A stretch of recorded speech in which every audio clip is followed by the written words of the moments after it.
There is a place that exists beneath reality, not below it in any physical sense you could point to on a map or measure with instruments, but underneath it the way a dark current runs beneath a still river surface, invisible until something reaches down and feels it pulling. Not the absence of something, the way a void is the absence of matter, something active and old and aware in a way that does not map cleanly onto any definition of awareness that mortal minds have developed, something that was always there, waiting, long before there were eyes to see it, or minds to feel it, or voices to name it. This place has many names: the Immaterium, the Empyrean, the Sea of Souls, the Ether, the Other Sea, the Realm of Chaos. Different cultures, different species, different eras of the galaxy's long and bloody history have reached for different words, and all of them have fallen short in their own particular ways. The same way every language falls short when it tries to describe something that exists outside the categories language was built to describe.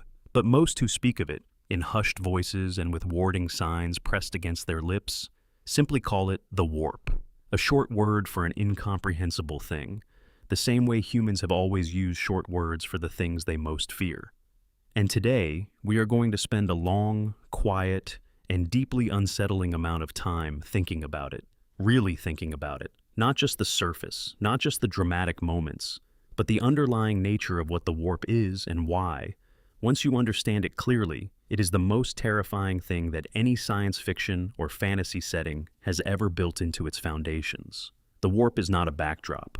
It is not set dressing. It is not the sci-fi equivalent of hyperspace from a different franchise, somewhere spaceships pass through while the credits roll and nobody looks too closely at the machinery. In Warhammer 40,000, the warp is the single greatest force shaping the fate of every living thing in the galaxy. It is the source of all psychic power. It is the road between the stars. It is the home of gods. It is the afterlife of souls. It is a living, consuming, infinitely patient ocean of pure emotion given form. And everything that has ever felt fear or rage or love or despair has been feeding it without knowing. Since the very first moment a mind drew its first thought, it is made of you. It is made of everything you have ever felt, and everything every creature that has ever drawn breath has ever felt, pooled together in a dimension that runs parallel to reality and shaped, over billions of years, into something that no longer simply reflects the emotions fed to it, but has developed its own hungers, its own purposes, its own long, slow, dreadful will. There is something deeply meditative about thinking through the warp carefully. Each layer you peel back is quieter and stranger than the last. There is no enemy you can shoot, no fortress you can storm, no plague you can cure, no traitor you can execute that will end the threat he represents. The warp simply is, the same way death simply is, and the galaxy of the 41st millennium has spent 10,000 years and more learning over and over that this is not a problem that gets solved. It only gets survived, sometimes. So, settle in. We are going to walk through all of it, from the very beginning of what the warp is and how it came to be so monstrous, through the gods that live within it, the catastrophes it has already unleashed on civilizations spanning thousands of light years, the horror of traveling through it, what happens to souls inside it, and why. In the end, there is simply no version of the 40,000 universe where the warp stops being terrifying. This is a long one. It deserves to be. Part 1. What the warp actually is. Most frightening things in fiction make sense once you understand them. A monster has a weakness, a disease has a cure, a villain has a plan that can be foiled. The warp is frightening in the exact opposite way. The more clearly you understand it, the worse it gets. Every clarification is a descent. Every explanation is another step into something that the human mind was not built to hold. At its most basic level, the warp is a parallel dimension. It exists alongside the physical universe, separated from it by a barrier so thin in some places that the two bleed together at the edges, their respective laws of physics smearing against each other like two watercolors on wet paper. Where our universe is defined by the laws of physics, the orderly procession of cause and effect, of mass and gravity and time moving forward, the warp is defined by none of these things. Physics does not apply there. Time does not flow in one direction or at all. Space does not maintain consistent dimensions. The warp is a dimension of pure psychic energy, And psychic energy in the 40,000 universe is not a metaphor. It is a literal substance, as real as iron or water, and it responds to one thing above all others: emotion. Every sentient being in the physical universe, every creature capable of thought and feeling, generates psychic energy, not deliberately, not consciously, simply by existing, by feeling, by thinking, by dreaming. That energy bleeds through the barrier between reality and the warp, and accumulates there the way heat accumulates in a room. The joy a child feels watching a sunset, the grief of a soldier watching a friend die, the blind, animal terror of a creature being hunted through darkness, the cold satisfaction of a predator making a kill, the love between two people who have grown old together, the hate nursed for years in secret, sharpened and kept ready. All of it flows through that barrier and gathers in the warp, not as memory or echo, but as substance, as material. This is worth sitting with for a moment, because it is the foundation of everything else. Every war ever fought in the galaxy fed the warp. Every pandemic that has ever swept across a world, every famine, every genocide, every moment of despair in a prison cell on a world no one else will ever know existed, all of that contributed to the dimension that now wants to eat the galaxy whole. The accumulated grief and rage and terror of billions of years and quadrillions of minds is not stored somewhere. It is the warp itself. It became the warp. Each generation of sentient life that has ever existed has added its portion to the weight of what lies on the other side of that barrier, and the weight has been growing since the first mind flickered awake in this galaxy and felt something. The warp does not archive emotion. It becomes emotion. Grief does not leave a trace in the warp. Grief becomes an actual presence, shaped and moving, and eventually, given enough time and enough accumulated feeling, aware. This is the first and perhaps the most important thing to understand about why the warp is so terrifying. It did not begin as something hostile. It did not begin as something designed to destroy. It began as a simple consequence of the universe being full of minds. Every galaxy-spanning species that ever evolved and thought and felt was, without knowing it, constructing something vast and strange on the other side of a veil they could not see. And for a long time, what they were building was simply turbulent and strange, a churning ocean of raw feeling with no direction and no purpose. But then it began to think. The psychic energy that makes up the warp does not stay diffuse forever. Similar currents draw together. Fear accumulates with fear. Rage finds rage. Over millions upon millions of years, as species rose across the galaxy and the collective weight of all their inner lives pressed against the barrier between dimensions, something began to happen on the other side. The tides of emotion thickened. They developed eddies and currents with identity, with preference. They began to take shapes that could not quite be called conscious, not yet, but that were no longer entirely mindless either. And then, slowly, and then all at once, those shapes learned to want things. The warp did not become dangerous because something invaded it. The warp became dangerous because it was always going to become this, given enough time and enough minds filling it with the full weight of what it means to be alive, and thinking in a violent, suffering, joyful, hateful, passionate universe. The darkness was not imported from outside. It was grown from within. It was built, molecule by molecule and century by century, from everything sentient life ever felt. That is what makes the warp uniquely terrifying as a concept. The horror is not alien. It is intimate. The gods that live there now were made from us, from our worst moments and our most desperate ones, from the parts of existence that every species would rather pretend are not there, the violence and the decay, and the hunger and the grief. They did not arrive to destroy us. They are, in a deeply uncomfortable sense, made of us. And they are very, very hungry. The relationship between the warp and the physical universe operates like a feedback loop, and it is always running in the wrong direction.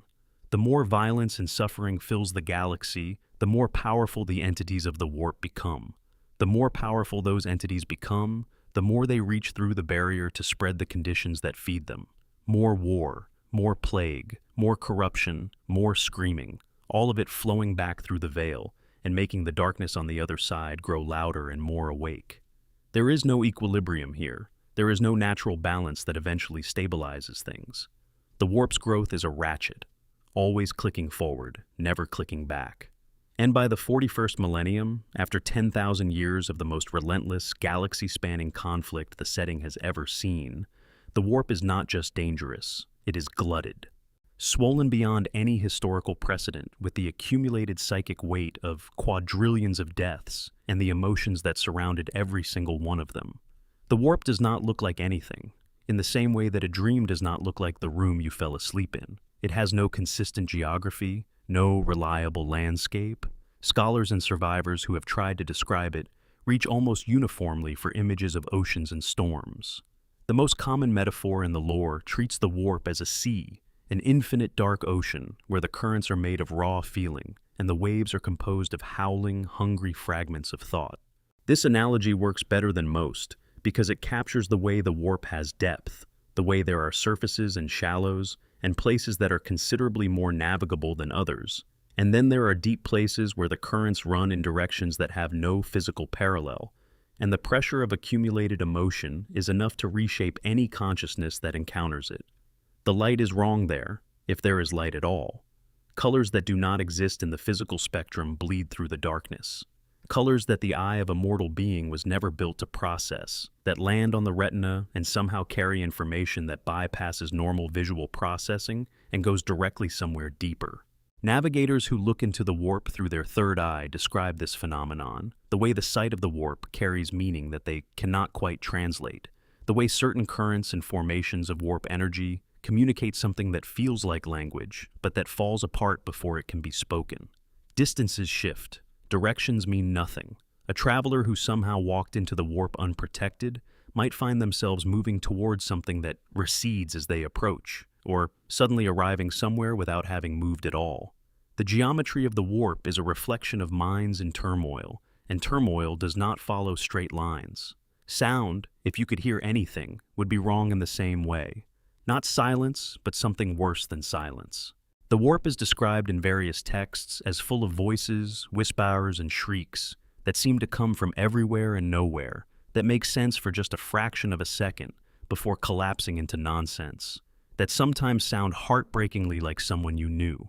Astropaths, who communicate through the warp by training and necessity, describe the experience of navigating its emotional tides as something like trying to listen to one specific conversation in a hall where every conversation that has ever taken place is happening simultaneously. The voices of the long dead layered over the voices of the currently dying, all at the same volume, all equally demanding attention. And within the warp itself, beneath even these phenomena, there are regions of concentrated terror that have no equivalent in the physical universe. Places where some historical catastrophe has left such a deep mark that the warp around it is permanently shaped by the emotional residue. Worlds lost in great purges, whose psychic echoes of mass death and despair still pulse outward through the immaterium like ripples from a stone dropped long ago. Battlefields where space marine legions clashed during the Horus Heresy, saturated with the suffering and the rage and the betrayal of the greatest war humanity has ever fought, still radiating that experience into the surrounding warp 10,000 years later. Even at its calmest, even in the rare periods of relative quiet, before the great catastrophes that would poison it further, the warp was a hostile and alien place where nothing from the physical universe belonged. But calm is a word that stopped applying to the warp a very long time ago. If you have made it this far, and you are enjoying this, drop a comment down below. Tell me what aspect of the warp unsettles you the most. And if you have not subscribed yet, please consider doing that now. It helps more than you might think, and there is a great deal more of this ahead. Part 2. Before the Storm. The ancient warp and the old ones. To understand just how far the warp has fallen from whatever passed for its natural state, you have to go back to the very beginning of the galaxy's inhabited history. Back before the Imperium, before the Eldar Empire, before humanity had crawled down from the trees. Back to an era so ancient that almost nothing survives of it except the consequences, the scars left in the warp, and in the physical universe by events so enormous that their echoes are still reshaping things 60 million years later.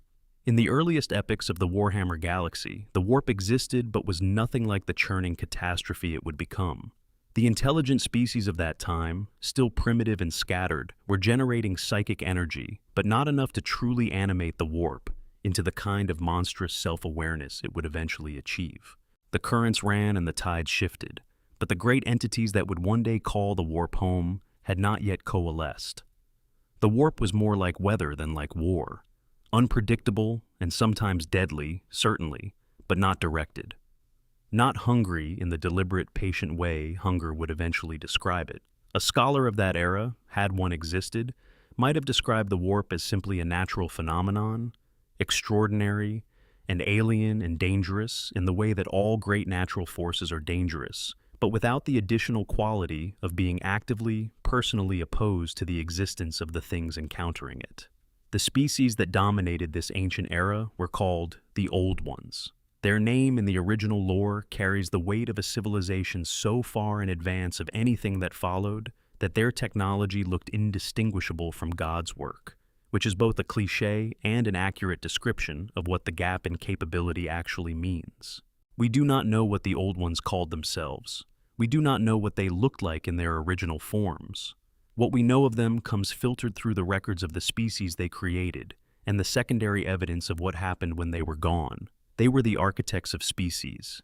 They seeded life across the galaxy with something approaching intentionality, engineering races with specific traits for specific purposes. They were gardeners working on a galactic scale, selecting and nurturing the organisms that would eventually fill the ecosystem they were building. The Eldar were among their most significant creations, engineered with deep psychic potential as both a gift and a tool. The Orcs, in their original biological form, before the long millennia of brutal evolution they would undergo after the Old Ones' fall, were another creation, designed as a hardy biological weapon that could be deployed against enemies the Old Ones could not or would not confront directly. Even humanity, by some accounts in the furthest corners of the lore, carries traces of Old One experimentation somewhere deep in its evolutionary heritage, though the evidence here is considerably more speculative. The Old Ones were also, critically, masters of the warp in a way that no subsequent species has come close to matching. Not in the way that modern psychers and sorcerers interact with it, desperately drawing power from a dimension that wants to consume them, while hoping the connection does not hold long enough for something to follow it home, but in a way that suggested genuine understanding and genuine craft. They used the webway, a network of tunnels carved through the warp's substance, the interstices between the immaterium's chaotic currents, shaped into stable passages by technology, an understanding so advanced that nothing in the 41st millennium can fully replicate it. The webway allowed the Old Ones and their allied species to travel across the galaxy without ever setting foot in the unprotected warp. They bypassed its dangers entirely rather than traveling through them, treating it as a material to be worked rather than a threat to be endured. This is crucial context for everything that came after. The Old Ones understood the warp well enough to build roads through it. They understood it well enough to know that roads through it were necessary. They were not naive about what the warp was or what it contained. They built the webway as a safety measure, an acknowledgement that the warp's nature made direct transit too dangerous even for a civilization of their capabilities. And they were right. But then came the war that broke everything. The Necrons were a species that had evolved on a world soaked in deadly radiation from an unstable parent star. Their biology was fragile, their lifespans short, their bodies in constant decay from the moment of birth. Where the Eldar lived for millennia with senses attuned to experiences no short-lived creature could fully appreciate, the Necrons watched their own bodies breaking down with a desperate awareness of everything they would never have time to do or understand or become. They looked at the Old Ones, whose mastery of life sciences included genuine biological immortality, and they asked for the secret. The Old Ones refused. Why they refused, whether it was caution about the consequences or indifference to Necron suffering or some more complex calculation, the records do not say with any clarity, but the refusal was absolute. What follows from this single refusal is perhaps the most consequential chain of cause and effect in the entire history of the galaxy. The Necrontyr, denied the life they wanted by the beings who could have given it, turned their civilization's considerable engineering capacity toward war. A war that, in objective terms, they were not equipped to win, fighting beings who had created entire species as weapons and who had been mastering the warp for millions of years. But desperation and resentment are remarkable motivators. They eventually found a power they could bargain with. The chitin, the star gods, beings of living energy who had been quietly feeding on stars since before any biological life existed in the galaxy, who existed in the material universe rather than the warp, and who were incomprehensible to most species but who understood bargains well enough. The Necron offered their bodies, the chitin offered immortality, and the transformation, the binding of Necron consciousness into bodies of living metal, the shattering of what had been a psychically present species into something with no soul at all, no footprint in the warp, no presence in the immaterium, was complete. The Necrons were born, and the war in heaven began in earnest. This war lasted millions of years, and its effects on the warp were catastrophic in a specific and important way. The Old Ones, pressed to their limits by enemies who could not be tired out or infected or corrupted because they no longer had the biological substrate that made such vulnerabilities possible, began accelerating their species engineering programs.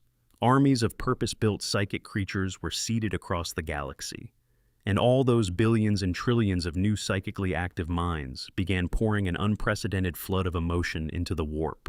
The suffering of the war, the death and the fear and the grief and the violence on a scale the galaxy had never seen went in as well, pouring through the membrane in continuous torrents. The things in the warp that had been slowly, quietly coalescing over the long, peaceful centuries before the war suddenly had far more to feed on. The emotional tides thickened and ran faster. The growing proto-entities in the warp, those accumulations of focused emotion that were approaching but had not yet reached consciousness, found themselves saturated with exactly the kind of energy they needed to make the last step. The war gave them their final push. The Old Ones eventually fell, not in a single decisive defeat, but worn away over millennia, their carefully constructed civilizational architecture unable to sustain the pressure of a war that would simply never end. Some of them fled into corners of the warp and whatever lies beyond it. Some were destroyed. Some simply ceased in ways the records do not describe. The Necrons, having won their war with the Old Ones through the chitin's power, turned on the chitin themselves, their consciousness having spent millions of years accumulating the slow resentment of servants watching their masters destroy themselves with uncare. They shattered the chitin into fragments and sealed themselves in tomb worlds to sleep through the galactic age they had helped create. The galaxy cooled. The Great War was over. But the warp was not what it had been before the war. The entities that had been growing in the dark during the long centuries of conflict had crossed the threshold. They were awake. They were self-aware. They were hungry in a way that had direction to it now, a way that recognized the physical universe and its inhabitants as sources of sustenance, and began the long, slow project of figuring out how to reach them. The four things that would become the four great gods of chaos were not fully themselves yet. But they were no longer simply weather. They were becoming something more, something with patience and will and an infinite horizon of available time. The galaxy that the Eldar Empire eventually rose to dominate was already a different place than the one the Old Ones had tended. The warp was already poisoned, already trending in a direction that only one thing could have reversed, and that thing was no longer possible. The Old Ones were gone. The damage they had done, building psychic species as weapons, flooding the warp with the emotions of millions of years of war, could not be undone. The Eldar and the other species that inherited the galaxy were building on a foundation that was already compromised, and they did not know it, and by the time they did know it, they were already part of the problem. The Eldar were, psychically speaking, the most intense source of emotional energy the warp had ever encountered. A species built to feel deeply, to create and destroy with equal passion, to reach into the warp and shape it with their minds. Every joy they felt rang through the warp like a bell. Every sorrow shook it like an earthquake. A single Eldar experiencing a single powerful emotion was worth 100 humans undergoing the same. And the Eldar civilization, at its height, numbered in the trillions. The things in the dark began, for the first time in millions of years, to truly wake up. Part 3. The four who sit at the center of everything. They have many names: the ruinous powers, the dark gods, the Chaos Gods, the Great Four. They are called the Primordial Annihilator by those who study them with the most clinical detachment, a phrase that contains within it both an acknowledgement of what they are made of and a warning about what they intend.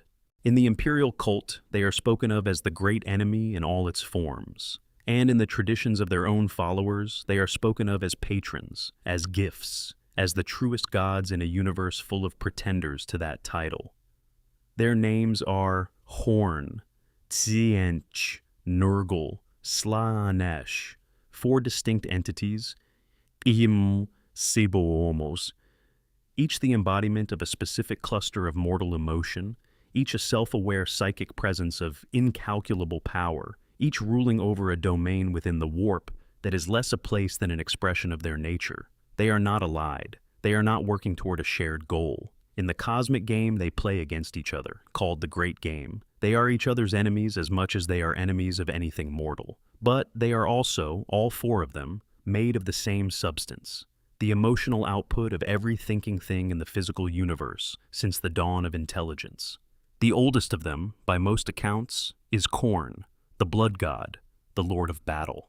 He sits upon a throne of brass atop a mountain of skulls, so vast it has its own weather patterns, in a domain of eternal raging war, where armies of demons clash against each other, and the ground itself is made from the remains of the slain. Khorne is wrath-given consciousness. He is the crystallization of every act of violence ever committed, every battle lust, every sacrifice of life on the altar of conflict. His power grows with every death in the galaxy, whether that death is committed in his name or not. He does not care about motivation. He does not care about righteousness or wickedness or cause. He cares only about the act itself, the blood, the skull, the moment when life ends violently. What makes Khorne philosophically interesting, and the 40K lore is rich enough to support that kind of reading, is that he is not simply evil in the traditional sense. He has something that resembles a code. He despises cowardice. He despises the use of sorcery, which he considers a dishonest weapon. He rewards the genuinely brave, the genuinely martial, the warrior who stands face to face with an opponent and matches strength against strength without tricks or poison or invisible manipulation.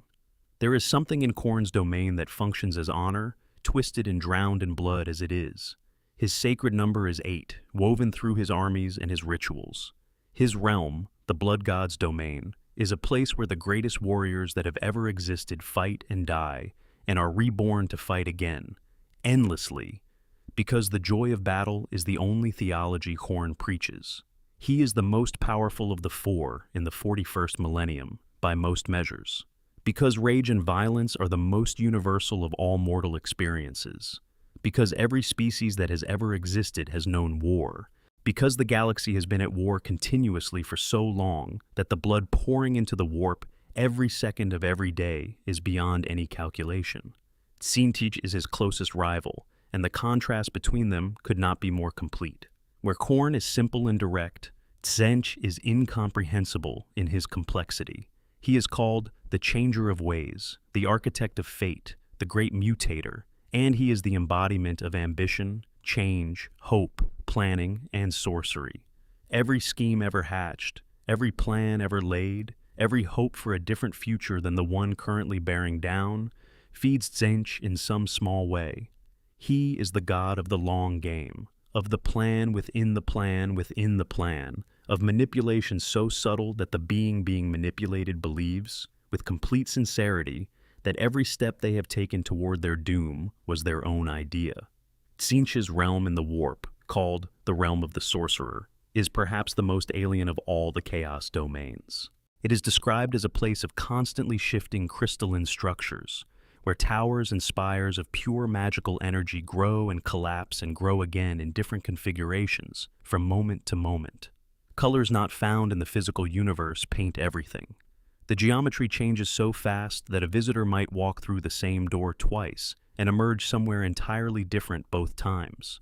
Tzientch himself appears in countless forms, each one an aspect of his nature, and even his demons, the Lords of Change and the Pink Horrors and all the gibbering ranks of his armies, are in constant flux, bodies shifting and rewriting themselves as new magical energy flows through them.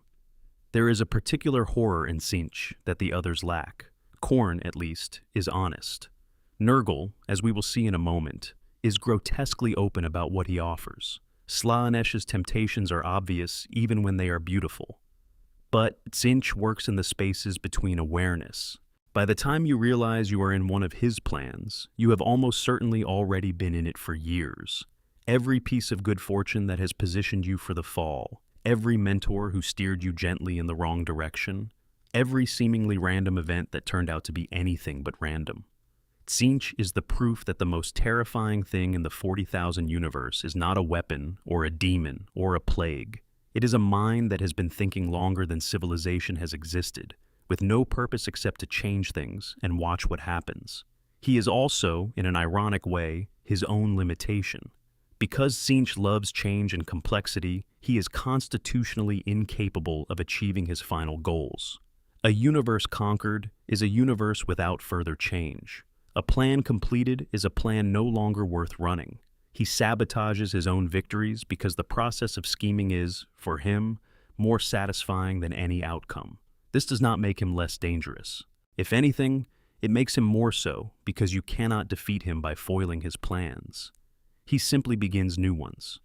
Great Nurgle is different from both of his brothers in ways that are deeply disquieting, precisely because some part of you understands what he offers. He is called the Father of Plagues, the Lord of Decay, the Fly Lord. He is the embodiment of despair, disease, entropy, and the slow, inevitable grinding down of all things.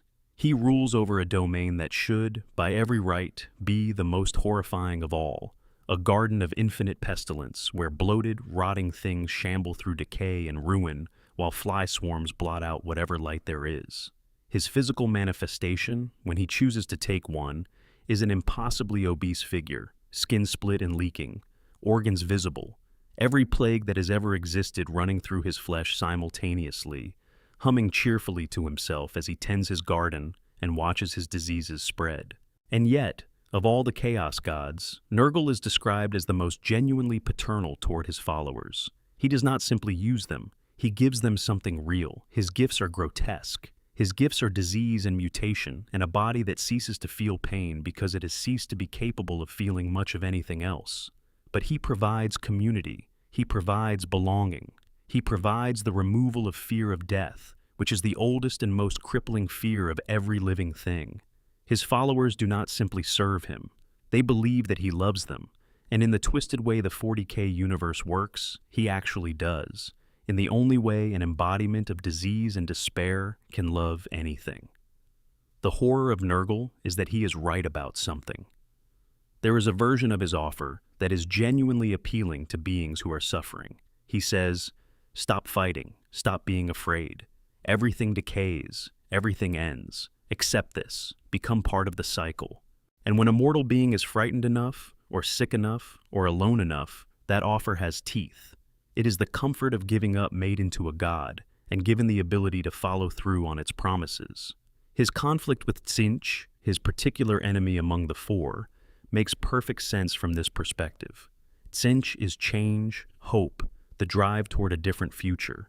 Nurgle is stagnation, acceptance, the embrace of an ending that has already been written. They are the most fundamental opposition in the entire warp pantheon. The argument between striving and surrender played out between two divine embodiments of cosmic scale. And then there is Slaaneash, the youngest of the four, the Dark Prince, the Lord of Excess. He is the last to arrive, by far the most recently born of the Chaos Gods, and we will spend much more time on the circumstances of his birth in the next section, because they constitute one of the most important events in the entire history of the setting. For now, it is enough to say that Slaaneash is the embodiment of every excess, every pleasure taken too far, every sensation sought, past the point where sensation stops being meaningful, every obsession that consumes the person who holds it from the inside, the pure, undiluted hunger for more, always more, the appetite that cannot be satisfied because satisfaction would end it. His realm, the Palace of Slaaneash, is structured like a lure. It appears beautiful from a distance, impossibly, devastatingly beautiful, And as you approach, each layer you move through offers something more magnificent than the last. Music that makes you weep, light that has never existed anywhere in the physical universe, sensations that make every previous experience of pleasure seem like a shadow of the real thing. And each layer that you pass through takes something from you, your memories, your will, your sense of self. By the time a soul reaches the innermost chamber, there is nothing left of who they were. Only the hunger remains, stripping away the last rags of identity and leaving behind a perfect empty vessel for the Dark Prince's amusement. Together, these four entities constitute the most powerful presences in the warp. They are not allies. They war against each other constantly in the great game, trying to gain dominance. But the game can never be won, because without all four players, the warp itself would cease to function as it currently does. They are locked together in eternal rivalry, enemies who are also, in the most fundamental sense, inseparable. And in the 41st millennium, swollen with 10,000 years of galactic war, all four of them are more powerful than they have ever been. Part 4. The Fall That Broke the Sky. Slaanesh is born. The birth of Slaanesh is perhaps the single event most responsible for the shape of the galaxy as the 40K universe finds it in the 41st millennium. It is older than the Imperium of Man. It is older than the Emperor's Great Crusade. It predates almost every institution and structure that defines the setting, and its consequences are still unfolding 10,000 years after the fact.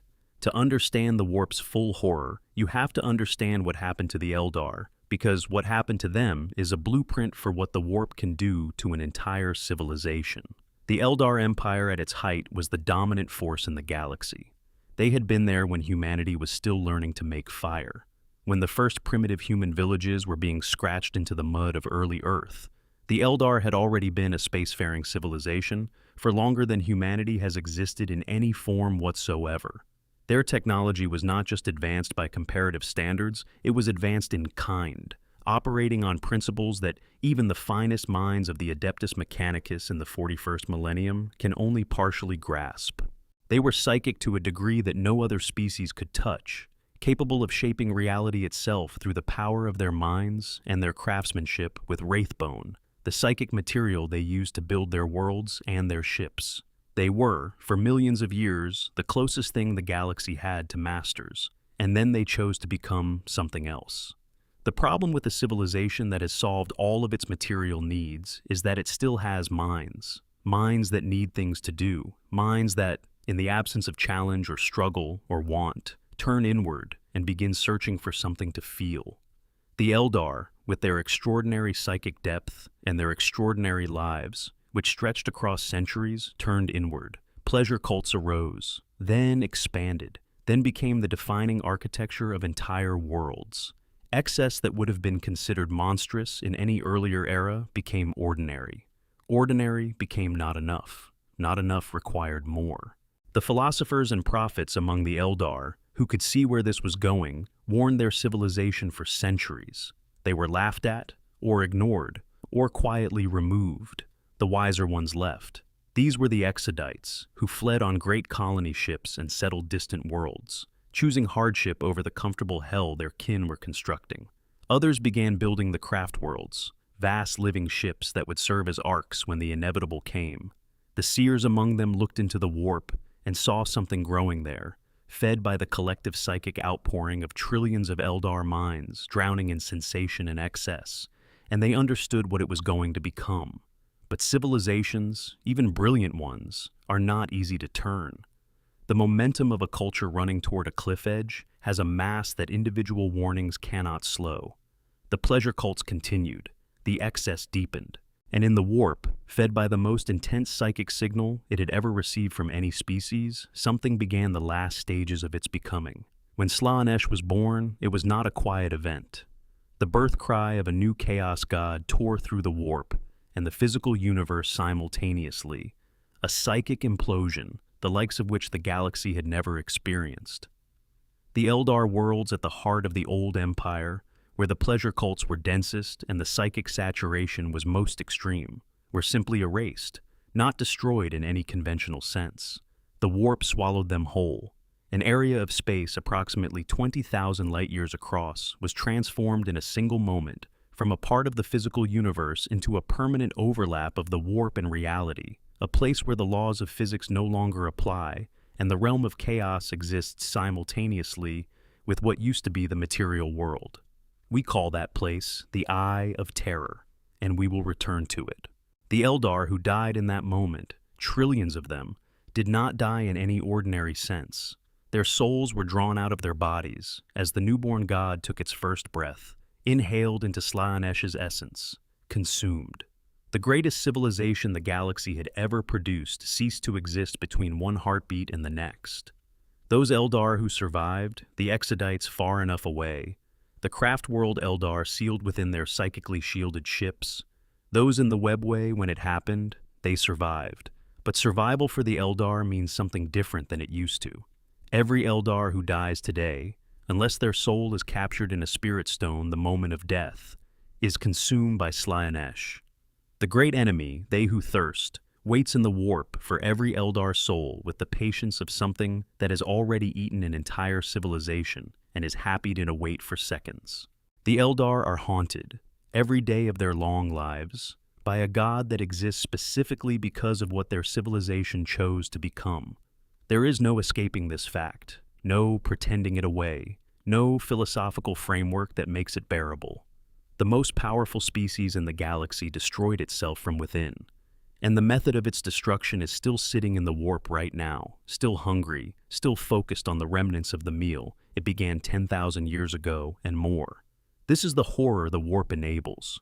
Not just killing, not just war, the systematic, eternal, patient consumption of an entire species' afterlife, every single generation, forever. And the birth of Slaanesh had a secondary effect that is almost as significant as the primary one. The psychic shockwave that accompanied it was so immense that it blew apart the massive warp storms that had, for thousands of years, made interstellar travel impossible for humanity. Those storms had kept the dark age of technology's isolated human worlds separated from each other. When Slaanesh was born and the storms cleared, the Emperor of Mankind looked up at a suddenly navigable galaxy and saw his opportunity. The Great Crusade began. The Imperium was born. History pivoted.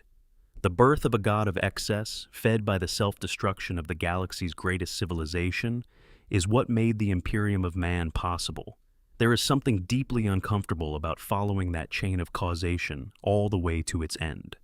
The empire of humanity was, in a meaningful sense, built on the bones of the Eldar. Part 5. The Road Through Hell, Warp Travel and Everything It Costs.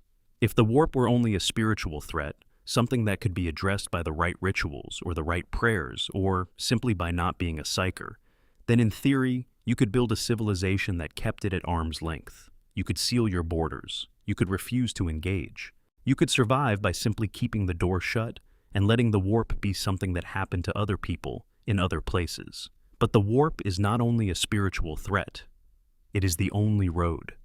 In the universe of the 41st millennium, there is no faster-than-light travel except through the warp. The stars are separated by distances that would take conventional drives thousands of years to cross. Interstellar civilization, trade, communication, military coordination, the entire architecture of a galaxy-spanning empire, all of it depends on the ability to enter the warp, navigate through it, and emerge in a different part of the galaxy. The Imperium of Man, 1 million worlds spread across the Milky Way, could not exist for a single generation without warp travel. Cut it off from the warp, and it collapses within decades, starved of the supplies and reinforcements and communications that hold it together. The Space Marines defending a besieged world need to know that reinforcements might come. The besieged world needs to know that its messages are being received. The supply convoy needs to be able to move between systems to deliver food and ammunition and medical supplies. All of it goes through the warp. Every single logistical chain in the entire Imperium has the warp somewhere in the middle of it. So, the Imperium does not have the option of keeping the door shut. It has to walk through it. Every fleet deployment, every supply convoy, every message from one sector to another, every Space Marine chapter responding to a crisis, every black ship carrying psychers to Terra, they all go through the warp. They all go through the home of the Chaos Gods. Before a ship can enter the warp, it must travel in real space to something called the Mandeville Point, a region sufficiently distant from the local star's gravity well that entry into the warp is possible without catastrophic instability. This takes hours or sometimes days from an inhabited system, which means that every warp voyage begins with a period of vulnerability before the ship has even reached the threshold. The transition itself, the moment when the ship's warp drives punch through the barrier between dimensions, is described in the lore as one of the most disturbing experiences a crew member can go through. The physical sensations are reported as deeply unpleasant even for hardened veterans. Time seems to skip. The air feels wrong for a moment. Some crew members hear things, some see things, some feel things that they cannot describe and choose not to discuss. And then the ship is inside the warp, and the Geller field had better be working. The technology that makes this survivable is called the Geller field, named after the researcher who developed it during humanity's age of technology. In principle, it is elegantly simple. The device projects a bubble of real space around the ship, a sphere of physical reality that travels with the vessel through the warp. Within the bubble, the laws of physics still apply. Demons, which are native entities of the immaterium and cannot survive outside it, except under very specific and unpleasant conditions, are repelled by the field. They press against it certainly, they search for weaknesses. They howl and scratch and probe every millimeter of its surface with whatever they have that functions as intention. But as long as the field holds, they cannot enter. The bubble is maintained either by the ship's technology or, in some older and more dangerous configurations, by a psyker kept in a comatose state whose dreaming mind projects the aura of reality around the vessel. The second approach works somewhat better than the first, which tells you everything you need to know about how reliable the technological solution is. A dreaming psyker whose mind is the only thing standing between the crew and the full weight of the warp tends to expire after a relatively short period of time, meaning that ships using this method require a continuous supply of sacrificed psykers to maintain their Geller field across a long voyage. This is treated as an acceptable cost. The practical question of what happens immediately outside the Geller field's boundary is one that most crews prefer not to think about too carefully. The answer is everything. Absolutely everything that makes the warp what it is presses against the edge of that bubble. The psychic storms, the fragments of autonomous emotion seeking anything to attach to, the minor entities that swarm through the immaterium's shallower regions. And beneath all of them, deeper and more patient, the great demons and the awareness of the gods themselves, noting the passing of each small bubble of real space through their domain and deciding, based on criteria no mortal mind can predict, whether this particular passage is worth the effort of interference. Most passages are not. That is the cold comfort that keeps the interstellar trade routes functioning. Most of the time, the warp's inhabitants simply ignore a well-shielded vessel. There is other prey in the galaxy. There are other ways to reach the mortal world. A ship with a strong Geller field, an experienced navigator, and a route that has been traveled before is not the most interesting thing in the warp at any given moment. Most voyages are simply horrible in the diffuse background sense of traveling through a dimension that is actively hostile to your existence without constituting an emergency. But the field can fail. To navigate through the warp, ships rely on navigators. These are mutant humans, members of the navigator houses, ancient bloodlines who have been selectively bred for their psychic gift over thousands of years. They are born with a third eye, located in the center of the forehead, called the warp eye, or the eye of navigation. In a normal person, this eye is kept covered at all times, because looking at a navigator's open warp eye is described as extremely distressing to the viewer, triggering a profound feeling of wrongness that most people can sense without being able to explain. The eye, when opened, can perceive the currents of the immaterium directly, processing psychic information in a way that allows the navigator to read the warp, the way a sailing master reads wind and tides, and to steer the ship through them toward the destination. The physical and psychological toll of navigation is immense. Navigators who have worked for decades develop mutations beyond their initial gift, their bodies responding to years of sustained exposure to the psychic energies of the warp in ways that their families and houses document carefully and the general public is largely not told about. Long-serving navigators sometimes develop additional eyes, not functional in the same way as the warp eye, but not ordinary either. Their bodies carry the marks of proximity to something that biology was never designed to handle, and they accept this as the price of their indispensable service. Without a navigator, warp travel is essentially a blind jump. The ship could emerge anywhere. It could emerge in real space in the middle of a sun, or in the core of a planet, or in the empty reaches between stars, with no ability to determine its position.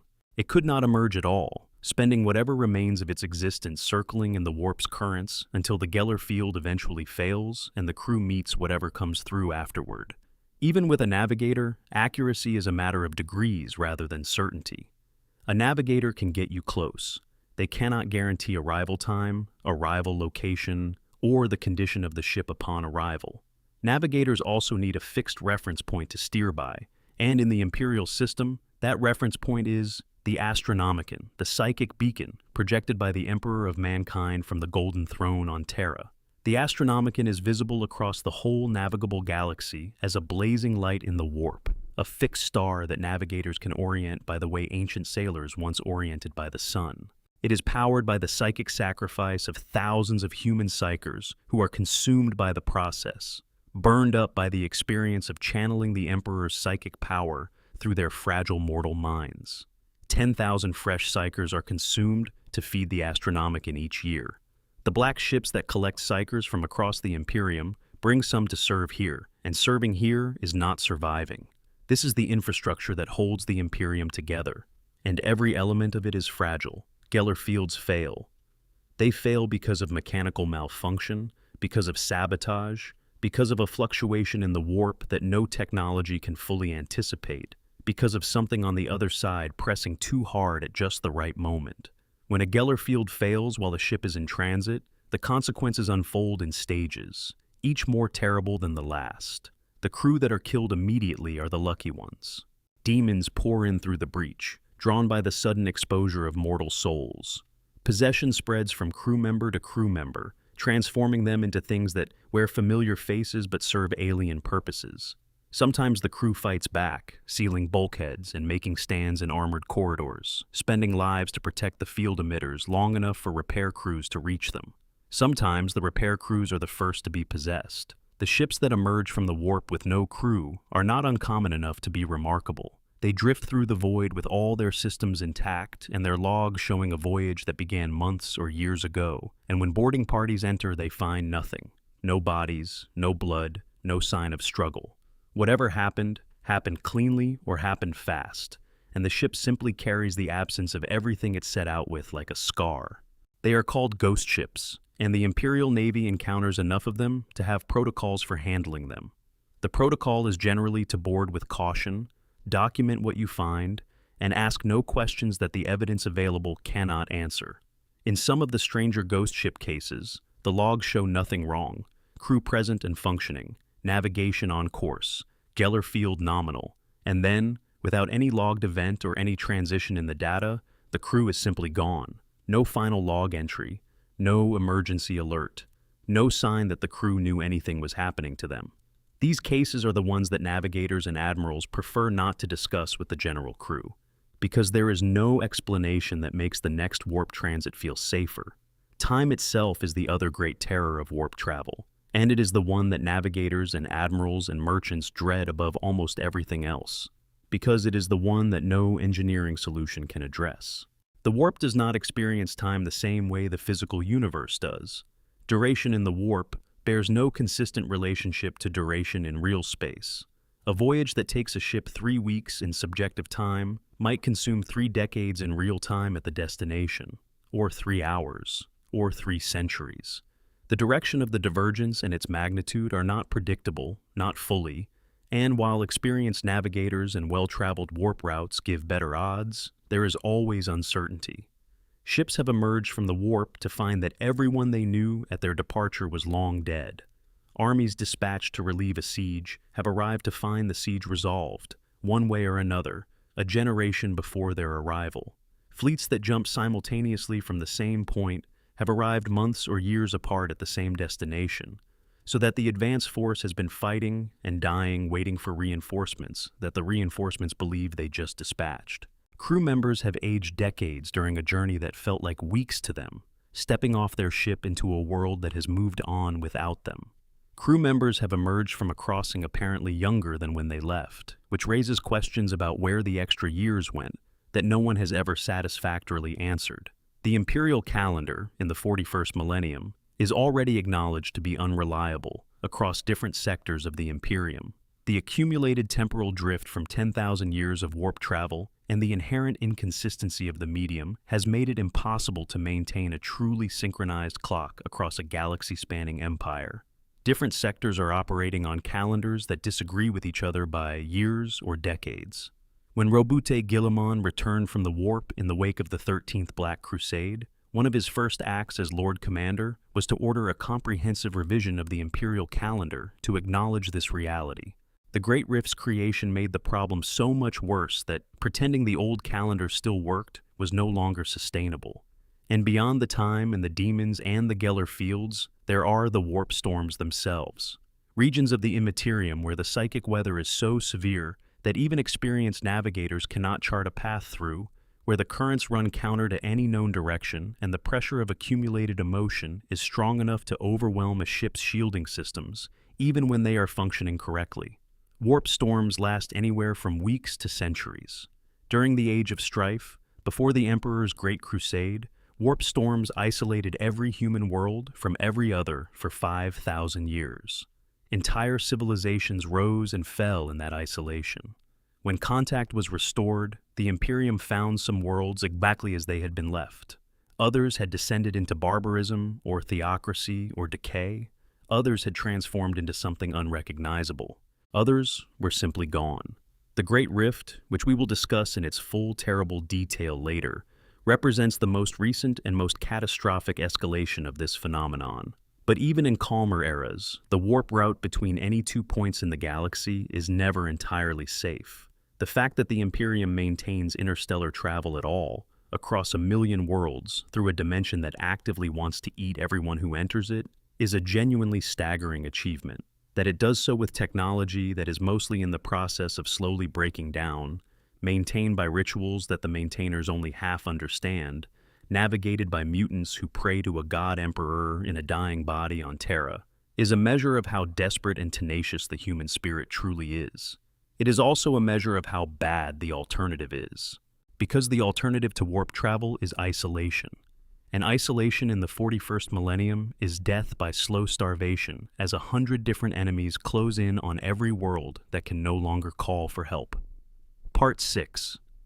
The corruption of souls, psychers, possession, and the hunger of the dark. There is something uniquely terrifying about the relationship between the warp and the human soul, and understanding it requires confronting a truth that the Imperium of Man has built its entire theological apparatus partly to avoid looking at directly. Every mind has a presence in the warp. Every thinking, feeling being generates a psychic signature in the immaterium, a reflection of their inner life, their identity, their consciousness projected into that other dimension like a shadow cast by a light they cannot see. Most people, most ordinary human beings without any special psychic gifts, have a very faint presence. Dim and small in the vast dark of the warp, not worth the attention of the things that live there. But the presence is still there. The soul in 40K is not a theological concept. It is a measurable phenomenon. It has an address in the warp. And anything with an address in the warp can, under the right circumstances, receive visitors. The population of humanity in the 41st millennium numbers in the hundreds of billions, spread across 1 million worlds. An overwhelming majority of them live out their entire lives without ever consciously interacting with the warp. But every one of them is, in the most literal sense, feeding it. Every political conflict that builds into outright violence. Every year of grinding poverty on a hive world, where the upper spires receive clean air and the underhive breathes recycled filth. Every plague that sweeps through overcrowded refugee populations. Every act of cruelty committed in the name of efficiency or order or fear, all of it pours through that membrane. All of it adds to the weight on the other side. For psychers, Those human beings born with the mutation that allows them to interact with the warp consciously and to channel its energy, that presence is far brighter. The analogy used in the lore is moths and flame. Ordinary humans are barely visible in the dark. Psykers burn like candles, and more powerful Psykers burn like bonfires.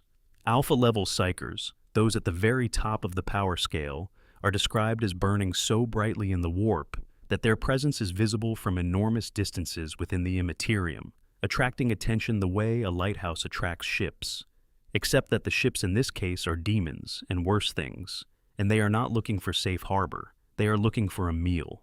The things in the warp, the demons and entities and hungry fragments of emotion that swarm through the immaterium, are drawn to a Psyker's light the way moths are drawn to flame, except that what they want to do when they reach the flame is consume it. Every time a Psyker uses their ability, reaching into the warp to draw out power, they create a kind of opening, a psychic conduit. The energy they draw comes from somewhere, and when the energy flows outward, something can ride the current inward. The better trained the Psyker, the more firmly sealed against this intrusion, but no amount of training eliminates the risk entirely. The Imperium's response to this situation is the Black Ships. These vast vessels traverse the galaxy in continuous rotation, collecting Psykers from Imperial worlds and bringing them to Terra. From the moment of collection, a Psyker's life is in the hands of the Adeptus Astra Telepathica, the organization responsible for managing humanity's growing psychic population. A population that is growing because the warp's influence on the physical universe is increasing, and more children are being born with the gift each generation. This is considered an extremely concerning trend. The fate of a collected Psyker depends on their strength and their stability. The weakest are sometimes simply consumed, their life force fed to the Emperor on the Golden Throne, as part of the daily sacrifice that keeps him alive. Thousands die this way every day. Stronger ones are trained in the Scholastica Psychana, their gifts shaped and tempered and bound by years of psychic discipline into something the Imperium can use. Astropaths who transmit messages through the warp, battle Psykers who serve alongside the Guard, librarians who join Space Marine chapters. All of them walk the same narrow path every time they use their gifts, balancing the utility of the power against the risk of what might come through the door they open to use it. Some are found unsuitable for training, but useful for other purposes. The most powerful are sometimes brought to the Emperor directly, their psychic life force consumed to feed the Astronomicon. There is no consent in this process. There is no appeal. Demonic possession is the most dramatic form of failure in a Psyker's careful relationship with the warp, and the lore describes it with enough detail to paint a picture that stays with you long after you have stopped reading. The demon that enters through an uncontrolled Psyker does not simply take the body in a single violent act. The process is more intimate and more horrible than that. It begins with contact, whispers that the Psyker might initially mistake for their own thoughts, images that arrive during meditation or sleep, suggestions that seem to come from within, not from without, because the demon is already inside the threshold before the Psyker understands what is happening. The demon wraps itself around the consciousness of its host, filling the gaps between thoughts, speaking with the host's own voice at first, expressing the host's own desires but slightly amplified, slightly twisted. An anger that was always there, now a little louder. A fear that was manageable, now filling more of the room. The host begins to act differently. Colleagues notice something is not quite right, but cannot identify what has changed. By the time the host realizes what is happening, the demon is already too deeply embedded to simply evict. The body becomes a battleground, and the demon is fighting from inside. The end stages of possession transform the host's physical form as well as their mind. The warp energy flowing through a possessed body reshapes it according to the demon's nature, flesh bending and twisting into configurations that should not be possible, bones cracking and reforming, the features of a face rearranging themselves until nothing recognizably human remains. The person who was there is gone, or worse than gone, still present somewhere inside the reshaping body, screaming where no one can hear them, as their flesh becomes a weapon pointed at everything they ever loved. For a ship in warp transit, a Psyker losing control represents a cascading catastrophe of exactly this kind. One possessed crew member can spread the corruption to others. The possessed body, as a channel for warp energy, can begin to weaken the Geller field from within, creating micro-breaches that allow further demonic ingress.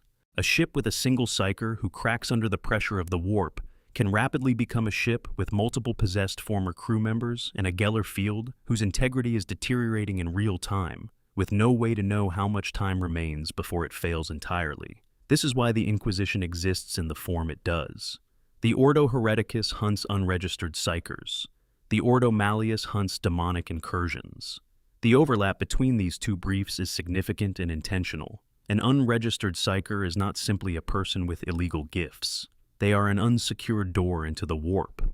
And in a universe where the things on the other side of that door are actively looking for unguarded openings, every unsecured door is a potential apocalypse waiting for the right pressure to activate it. The history of the Imperium is full of examples of exactly this happening. A latent psyker who does not know what they are, living in a normal community, slowly becoming more distressed as something in the warp notices their light and begins pressing against the barrier. Neighbors who notice the person seems different lately. Small events, strange coincidences, minor incidents that are unsettling without quite reaching the threshold of actionable emergency. And then one night, something breaks through, and by morning an entire settlement needs to be cauterized to prevent the infection from spreading. The lore documents a case from the late 41st millennium on an agri-world called Geistos, where a young worker with undiagnosed psyker ability suffered possession that escalated in stages over weeks, each stage amplifying the next, until Khorne's own demon blade tore open the sky above the planet, and the Grey Knights arrived to find a Khornate incursion of a magnitude that required exterminatus, the deliberate destruction of the entire planet to contain. One person, one unopened door, one planet gone. The broader question of what happens to ordinary human souls after death is one the Imperium's theology spends considerable energy providing comforting answers to, because the truth is complicated and frightening in the specific way that things you can do nothing about tend to be frightening. Human souls are psychic entities. Upon death, they enter the warp, drawn in by the same mechanics that draw all psychic energy into that dimension. The Imperial faith teaches that the righteous and faithful are gathered in by the Emperor's light and protected in some form of afterlife within his grace. Whether this is literally true is one of the great unresolved theological questions of the setting. What is demonstrably true is that the warp is full of demons and entities that feed on souls, and that an ordinary human soul without any protection is a very small and very vulnerable thing in a very large and very hungry dimension. The lore is deliberately ambiguous about how long human souls persist in the warp before being consumed, because the answer to that question has implications so enormous that even the setting prefers to leave them somewhat unclear. But the implication that runs through the whole fabric of 40K's cosmology is that the afterlife, for most humans, is not a rest. It is a continuation of the same war, in a dimension where the enemy is everywhere, and the only protection is whatever the Emperor's fading power can still manage to extend across the void. The lore quotes one scholar from an unusual source, a former member of a Wordbearer's warband who had spent decades studying the true nature of the warp before turning against his legion, summing up the situation with a bleak precision. He noted that everything the gods require is given freely, every morning, by the simple act of living and feeling, and that whether you do this in service to the Emperor, or in defiance of the Chaos Gods, or in total ignorance of either, the offering is received the same way. The lore does not offer this as a reason for despair. It offers it as a reason for clarity about what exactly is at stake. Part 7. The heresy that almost ended everything. To understand how immediately and catastrophically the warp can act when it has a sufficient opening, you only need to look at the Horus heresy. Not the grand tactical picture, the Primarchs and the legions and the battles, but the mechanism underneath all of it. The heresy was, at its core, a demonstration of what happens when the Chaos Gods are given access to someone with the right vulnerabilities at the right moment, and how far that single opening can cascade. 10,000 years before the present day of the 41st millennium, the Emperor of mankind was winning. His great crusade had reunited hundreds of worlds scattered across the galaxy and was on course to complete the dream of a unified human empire. His 20 Primarchs, engineered superhumans who led the Space Marine legions, were among the most powerful beings humanity had ever produced. His War Master, the first among his sons, a being called Horus Lupercal, was the finest general of an age of great generals. The Emperor himself was perhaps the greatest psyker who had ever lived, a being of such extraordinary psychic power that even the Chaos Gods treated him as the single most dangerous opponent in the physical universe, the thing that most directly threatened their ability to reach into reality and feed on the species within it. His project, his great secret project being built beneath the Imperial Palace on Terra while his sons finished the crusade without him, was the most ambitious thing any being in the galaxy had attempted since the Old Ones built the webway. He was extending the webway, carving safe passages through its labyrinthine dimensions that humanity could use for communication and travel without ever touching the warp directly. If he succeeded, the Astronomicon would become unnecessary. Navigators would become unnecessary. Every ship in the Imperium could travel in absolute safety, outside the reach of the Chaos Gods entirely. The warp as a threat to humanity would be, if not eliminated, then reduced to something manageable, something that could perhaps, eventually, be contained. The Chaos Gods watched all of this very carefully. They understood exactly what the Webway project meant, a galaxy full of humans who no longer fed the warp through the terror and the trauma of warp travel, a humanity that no longer needed psychers sacrificed to power the Astronomicon, a species insulated from the primary mechanism through which the ruinous powers had been slowly tightening their grip. The project, if it succeeded, would set back their plans by millennia at minimum. So they moved. The first thread they pulled was one of the oldest known to them, ambition. Horus was proud, genuinely and rightfully proud, and his pride had a shadow attached to it that he was not entirely aware of. When the Emperor returned to Terra to oversee the webway construction, Horus interpreted the departure as abandonment. As the Emperor's retreat from the crusade, he had built with his son's blood. The seed was small, and it was buried deep, but it was there. The Wordbearer's Primarch Lorgar had already been turned. He was the most spiritually hungry of all the Primarchs, and having wandered close to the Eye of Terror, heard the voices of the Chaos Gods speaking directly to him, and learned the truth of their existence. He had become the first traitor in his heart, years before the heresy began. He was the architect of everything that followed, working quietly in the background, building the infrastructure of betrayal over decades. He planted agents, he established cults, he positioned people in events. He understood that what the Emperor was doing had to be stopped, and he was willing to do absolutely anything to stop it. Horus was wounded on the world of Davin, a world already seeded with chaos corruption. The wound should have been fatal. Instead, the Wordbearers arranged for him to be treated in a temple that had been prepared years in advance for exactly this purpose. Horus lay fevered and dying in a place where the warp and the physical universe pressed close together, where the barrier between them was thin enough for the Chaos Gods to reach through with something more than whispers. And in his fever, in the vulnerability of nearly death, they showed him visions. The visions were lies, as all such gifts from the ruinous powers ultimately are, but they were lies crafted from Horus's own unacknowledged fears and resentments, the way the finest lies are always built on a foundation of truth that makes them almost impossible to identify as lies. They showed him a future in which the Emperor was worshipped as a god while his sons were forgotten. They showed him his own obsolescence, the crusade finished, and the role of War Master dissolved because it was no longer needed. They showed him himself, old and purposeless, watching a civilization he had built with his own hands and his son's blood, giving all its credit to the Emperor while his name faded into the footnotes of history. And they offered him an alternative, a different path to a different future, one where Horus stood at the summit, one where the sons of the Emperor were acknowledged as the pillars of the Imperium rather than its instruments, one where the love and respect he felt he was owed would finally be given. He woke from the fever already changed, not obviously, not dramatically. The change was internal, a reorientation of his priorities that looked from the outside like the recovery of a wounded man. But the Chaos Gods had done what they always do when they are given an opening. They had taken something that was real, the genuine tensions in Horus's relationship with the Emperor, the genuine inequities of a system where the son does all the work and the father receives all the glory. And they had amplified those real things until they filled every available space in his mind, until there was no room left for anything else.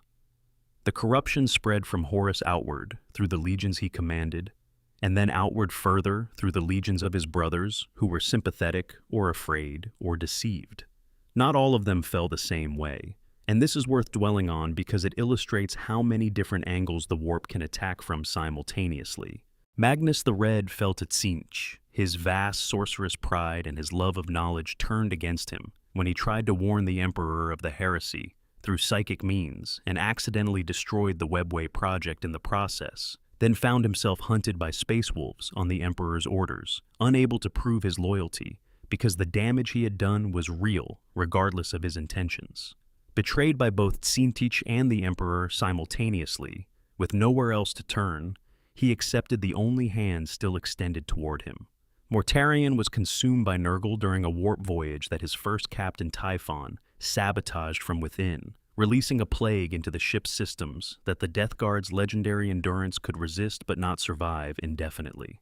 Mortarion, who had spent his entire life fighting against witchcraft and sorcery and the corruption of the supernatural, found himself in the position of watching his entire legion die by increments, while the only cure available was to pray to the one power that could stop the plague from completing its work. He had resisted chaos all his life. The Chaos Gods had simply waited until he was out of options. Fulgrim was seduced by a demon-possessed sword that whispered his virtues back to him as justifications for his vices, telling him that his love of beauty was proof that ugly things did not deserve to exist, that his perfectionism was proof that anything imperfect should be corrected by force, that his passion was proof that he was meant to feel everything and to pursue every sensation regardless of the cost to those around him.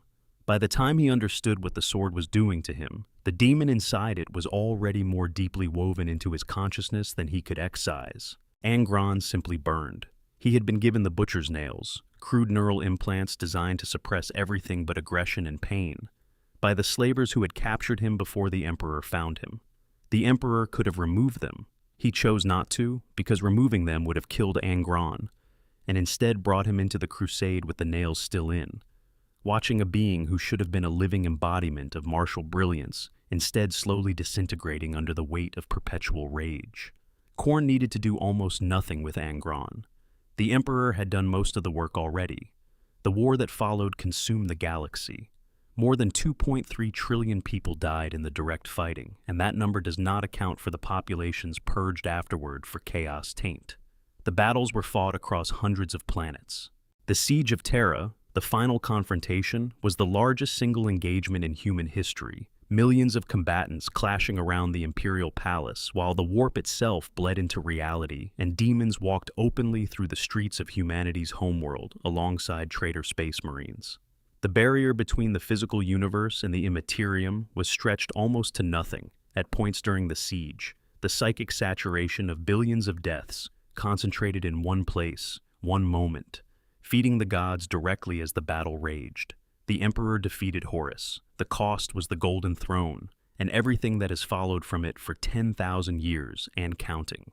The traitor legions fled into the Eye of Terror, where they exist still. And the Imperium, the civilization that was going to be the greatest achievement in human history, became a fortress state held together by fear and dogma, too traumatized to dream, spending every resource it has on survival that never quite ends. The Chaos Gods did not win the heresy. They came very close. And in the aftermath, looking at what the Imperium became, at the slow institutional decay that has been running ever since, at the loss of the Webway project and everything it represented, one could argue that what the warp achieved through the heresy was not a victory, but something more damaging than victory. A crippling. A wound so deep that 10,000 years of desperate effort has not closed it, and the patient that carries the wound grows weaker with every generation. Part 8. The Great Wound. Warp Rifts and the Scars in Reality. A warp rift is exactly what it sounds like. A tear in the barrier between the physical universe and the warp, through which the immaterium bleeds into real space. The barrier is not seamless. It has always had weak points, regions where the psychic pressure from the warp side has thinned the veil until it becomes translucent, or where some catastrophe has punched a hole through it that never fully closed. These weak points have been a feature of the galaxy since before recorded history.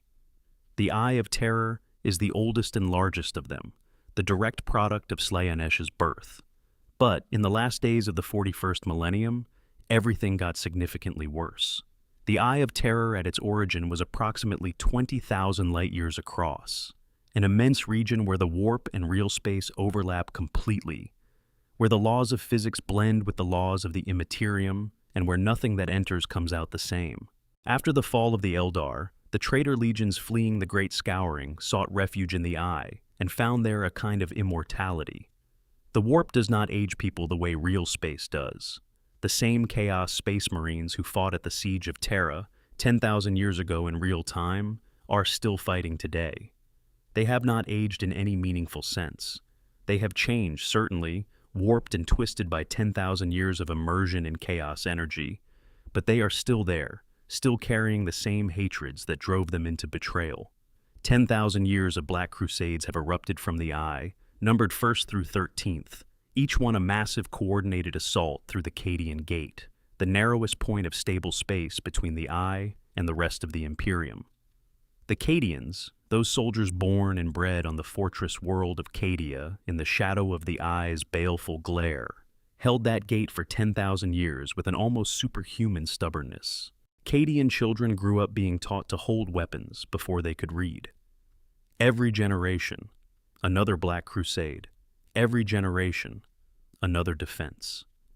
The 13th Black Crusade ended Cadia, not through military defeat, though the military defeat was real. Abaddon the Despoiler, the Chaos War Master who has inherited both Horus's role and Horus's failure for 10 millennia, crashed a Blackstone fortress, an ancient weapon of staggering power, directly into Cadia's surface when conventional warfare could not break the planet's defenses. The impact destroyed both the planet and the ancient Necron-built pylons that had, for millennia, suppressed the expansion of the Eye of Terror and kept its boundary stable. With the pylons gone, the Eye began to grow, and it did not stop growing. What happened next is called the birth of the Great Rift, or the Cicatrix Maledictum, which translates from High Gothic as the Accursed Scar. In a matter of what the warp considers no time at all, every warp rift in the galaxy, every weak point in the barrier, every old wound that had never fully healed, connected. The Eye of Terror expanded explosively, linking to the Maelstrom, and dozens of smaller rifts in a chain reaction of reality collapsed that stretched from the galaxy's western edge to its eastern fringe. A wound appeared in the fabric of real space, spanning the entire Milky Way, splitting the galaxy into two halves like a scar cleaving a body from shoulder to hip. On the side closer to Terra, the Imperium Sanctus, the light of the Astronomicon, still reaches. Travel is still possible, though more dangerous than before. Communication still functions, though erratically. The institutions of the Imperium still operate, though under greater strain than at any point since the heresy.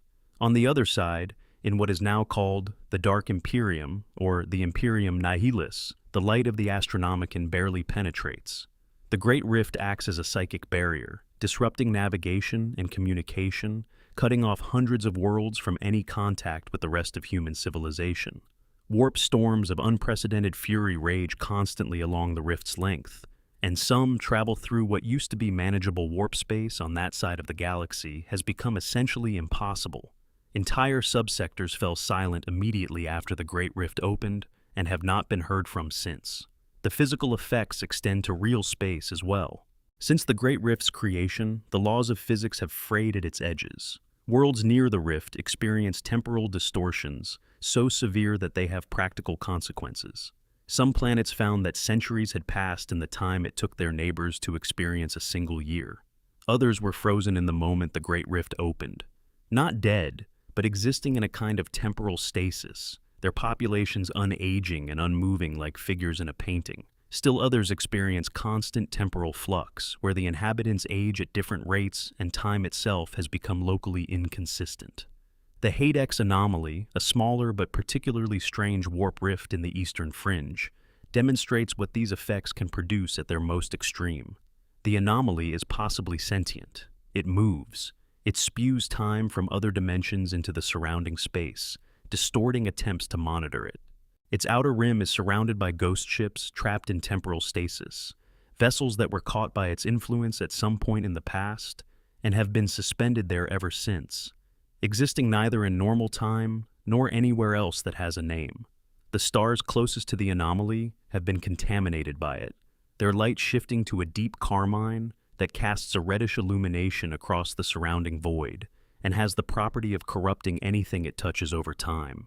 These are the scars the warp leaves on physical reality when it breaks through.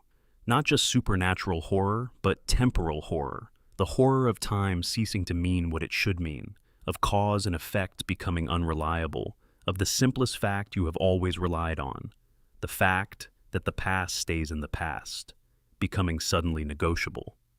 Part 9. Demon worlds and the realm within are worlds inside the Eye of Terror that have not known physical law for 10,000 years.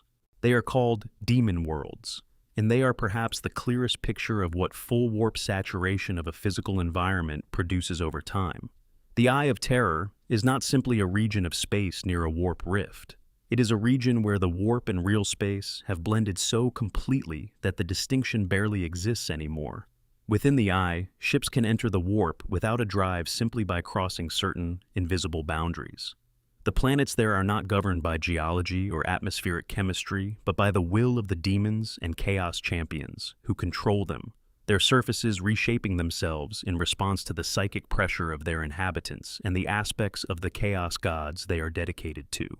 The number of worlds within the Eye is not precisely known and cannot be precisely known, because the Eye's interior does not maintain consistent geography.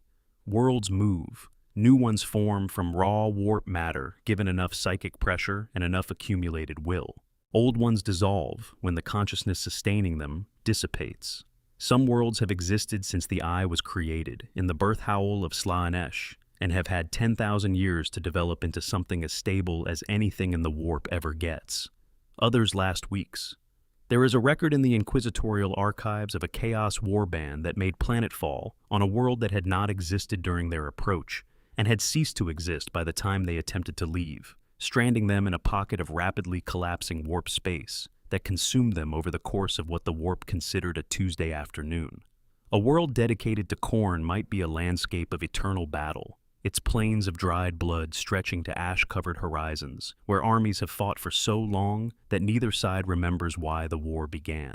The architecture on such worlds is built from bone and blood iron, towers crowned with skulls, walls slick with the accumulated residue of millennia of violence.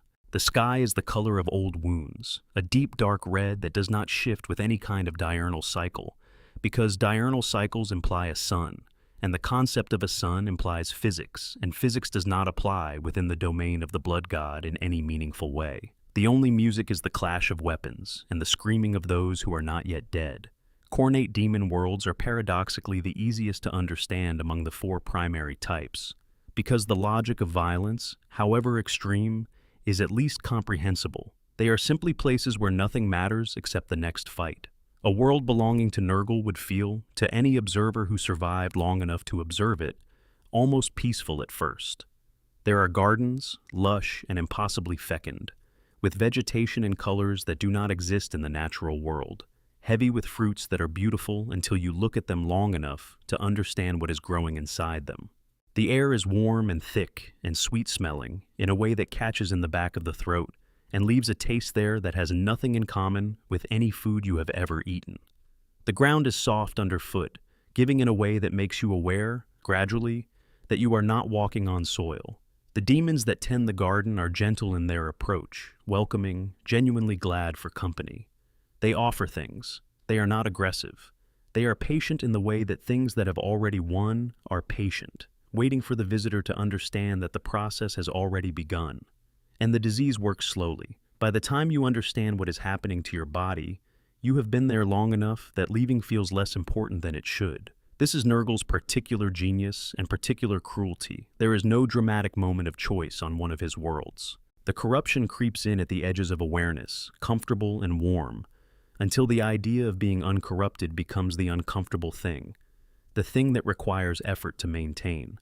Tzanc's worlds defy consistent description, which is entirely appropriate.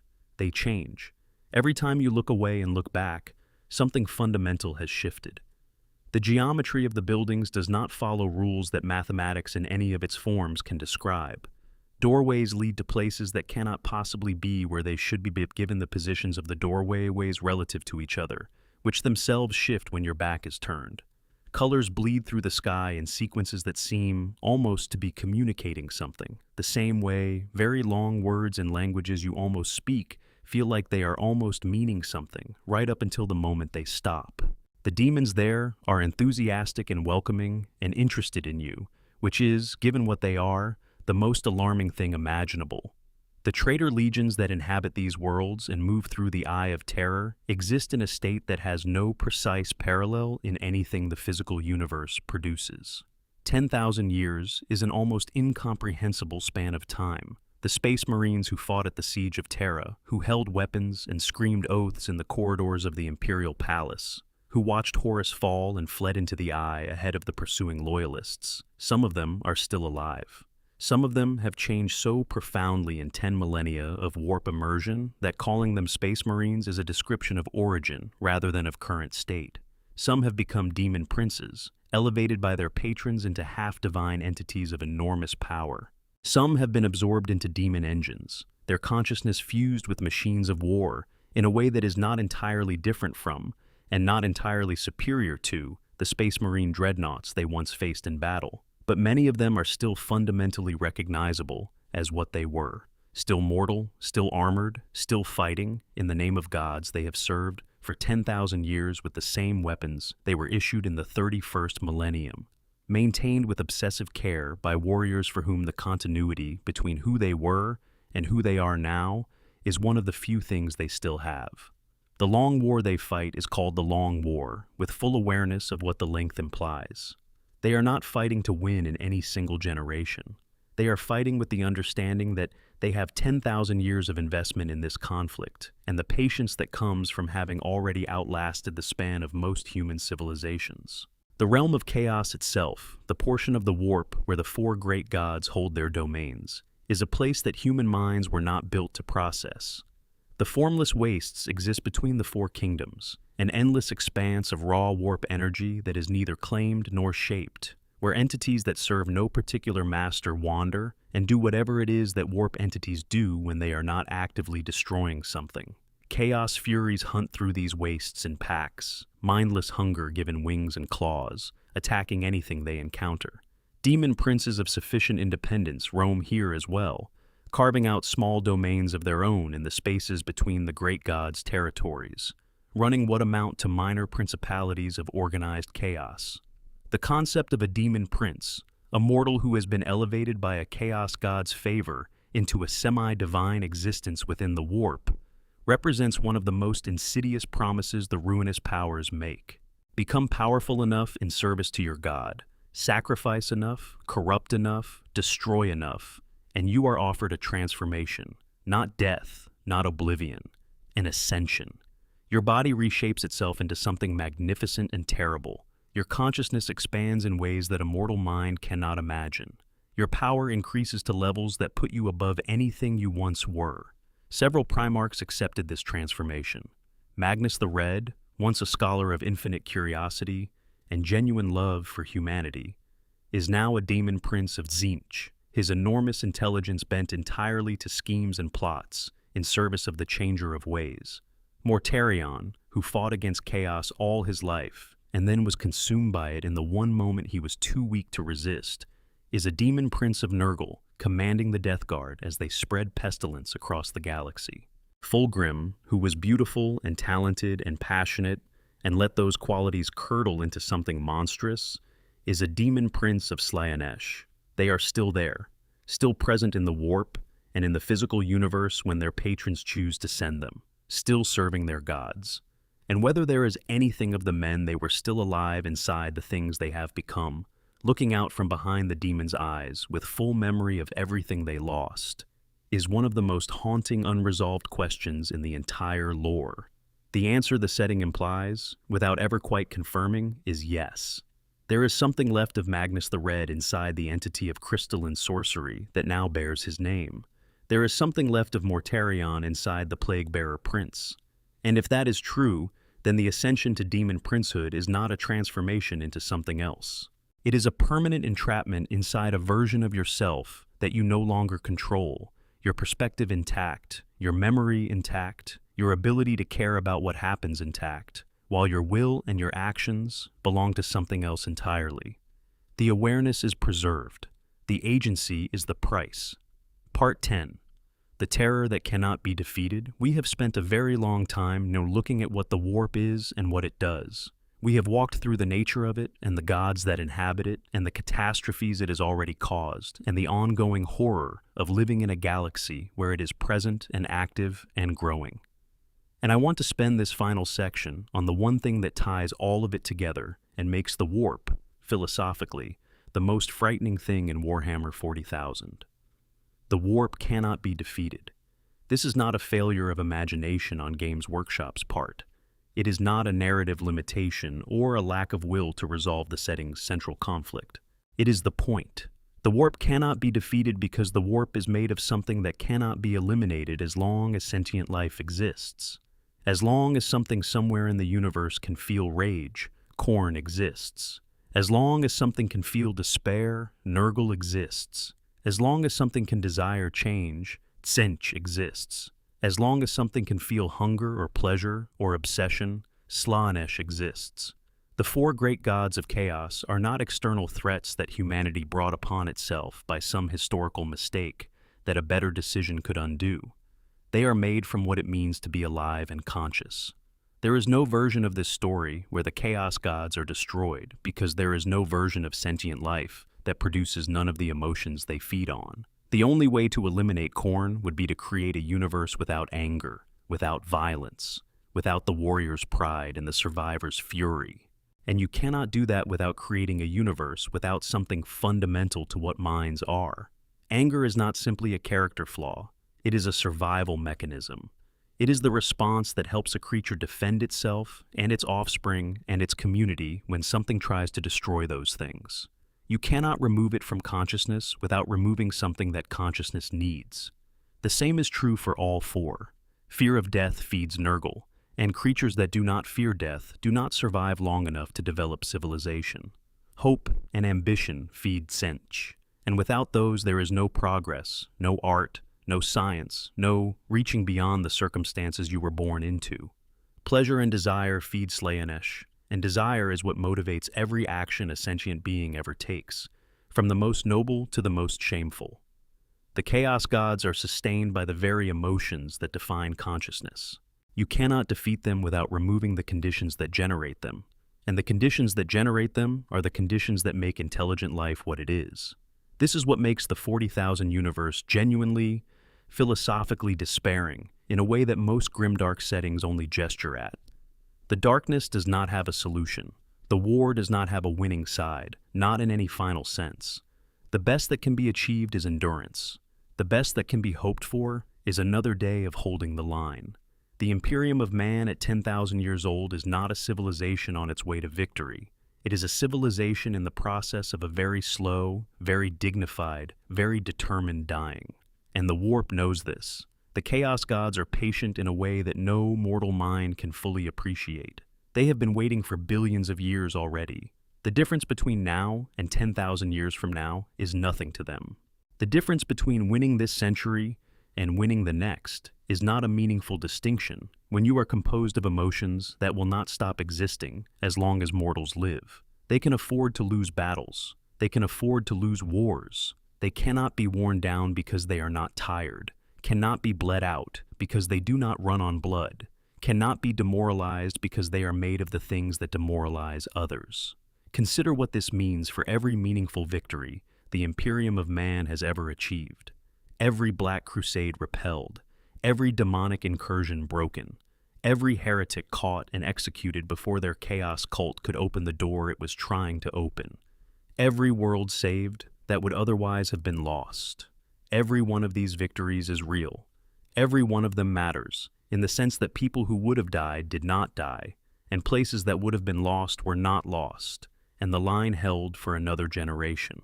But none of them changed the fundamental arithmetic. The warp is still there. The gods are still there.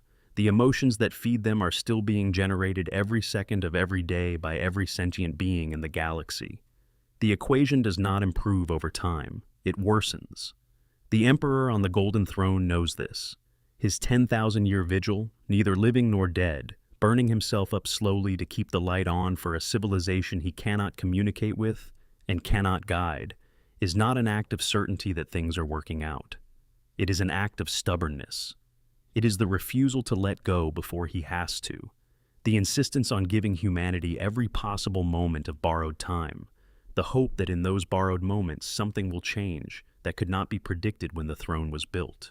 The Emperor, for all his vast psychic power and his millennia of accumulated experience and his position at the center of humanity's entire civilizational architecture, is doing the same thing every ordinary soldier in every ordinary trench on every ordinary world is doing.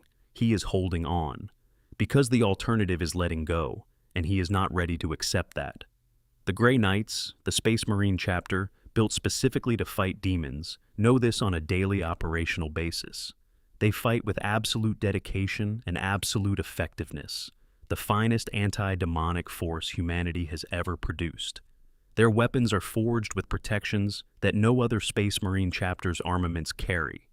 Their minds are shielded against possession with methods so thorough that their very names are kept secret from the general population to prevent chaos from using knowledge of their identities as a psychic lever. They know that every demon they banish back to the warp is not dead. It will return. The warp remembers every demon it has ever made, and when the conditions are right, those demons emerge again. You cannot kill them permanently. You can only send them home and hope the circumstances that made them strong enough to manifest again do not arise too quickly. This creates a strange kind of heroism that is specific to the 40K universe. Heroism that does not expect to win. Heroism that fights because the alternative to fighting is something worse, not because there is a light at the end of the tunnel. The Space Marines who hold a line against an overwhelming demon assault are not doing so because they think they will stop demons forever. They are doing so because the world behind them has people on it, and the people on it have not yet had time to evacuate, and the evacuation is worth an hour, and they are buying that hour because it is worth buying. The heroism is not strategic. It is personal. It is immediate. It is this specific moment, this specific ground, this specific reason to be here. The Inquisitors who hunt chaos corruption, knowing that every cult they burn will be replaced by another, that the whispers in the dark will never stop, because they are made of something that cannot be silenced, do their work anyway. Because the alternative is not just personal failure. The alternative is the end of everything. The warp, if it were ever to break through the barrier fully, if the physical universe were ever to be entirely subsumed by the immaterium, would not simply destroy the galaxy. It would consume it, every soul in it, every remnant of every civilization. There would be nothing left except the warp itself, the four gods fighting over a feast that had become all of reality, and eventually even that would be consumed, because the chaos gods ultimately work against each other as much as against anyone else. The end state of total warp victory is not a chaos paradise. It is nothing. A warp that has consumed everything it can feed on eventually consumes itself. The gods would likely understand this if they were capable of thinking in those terms, but they are incapable of thinking in those terms, because they are each monomaniacal embodiments of a single emotional cluster, with no capacity for the kind of long-term self-interest that would make self-preservation a meaningful concern. They simply feed. It is the only thing they know how to do. And yet, here is the thing about the 40,000 universe that distinguishes it from pure nihilism and makes it something people have been living in emotionally for decades. The people in this universe fight. They fight knowing they cannot win, not in any final sense, not in any way that ends the war. They fight because the act of fighting is itself meaningful, independent of the outcome. Because a universe where intelligent beings choose to stand up against something that will probably eventually destroy them anyway is different in some important way from a universe where they simply surrender. The guardsman who holds a trench line on some world the galaxy has already forgotten, with nothing but a Las rifle and a prayer to an emperor he has never seen and never will see, knows perfectly well that the war he is fighting has no end. He holds that line anyway, because the family in the settlement 3 kilometers behind him does not want to die today, and his job is to make sure today is not the day they have to. Not forever, not permanently, just today. The Sisters of Battle, whose entire theological architecture is built around the worship of a god they know is dying, whose faith is maintained in the face of institutional evidence that would break lesser certainties, hold the line in cathedral fortresses across 1,000 worlds, because the only alternative to faith in a universe this dark is a kind of despair that serves Nurgle better than it serves anyone else. Their faith is not naive. It is not the faith of people who have not looked closely at what they believe in and what they stand against. It is the faith of people who have looked at both and decided that the light, however faint and however costly, is worth defending. There is also, woven through all of this darkness, a thread of something that might be called hope, though hope in 40K comes in smaller and stranger forms than the word usually implies. The Eldar, who have survived 10,000 years of being hunted by a god specifically designed to consume them, have developed the concept of Iniad, a potential new deity growing slowly within the accumulated souls of the Eldar dead stored in Craftworld Infinity circuits. The theory, or the hope, is that if enough Eldar souls gather in sufficient concentration, Iniad will eventually be powerful enough to challenge Slaanesh directly. It would require, as the great Farseer Eldrad Ulthron has noted, the sacrifice of every surviving Eldar soul linked to the eternal matrix. The price of salvation would be the complete ending of everything the Eldar currently are, but it would be an ending chosen rather than an ending imposed. And in the 40,000 universe, that distinction carries weight. The Necrons, who stripped themselves of everything that made them psychically present in the warp in order to survive the Satan's war against the Old Ones, exist outside the warp's influence almost entirely. They are not fed upon. They are not tempted. They are not possessed. The demons that swarm everything else pass through their ranks like smoke through metal, finding nothing to grab. They paid for this immunity with their souls, in the most literal possible sense, but they are still here, 10 million years after the trade, still functional, still purposeful, in their cold and specific way.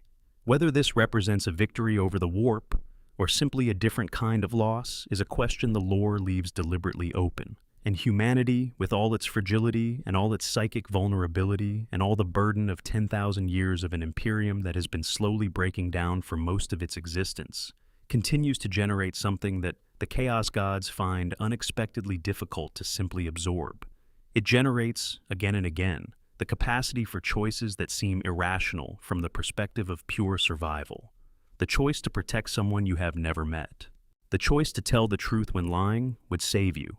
The choice to break the machine you have built your life on because it is doing something that is wrong, even when destroying it will cost you everything. These choices feed the warp too, in their way.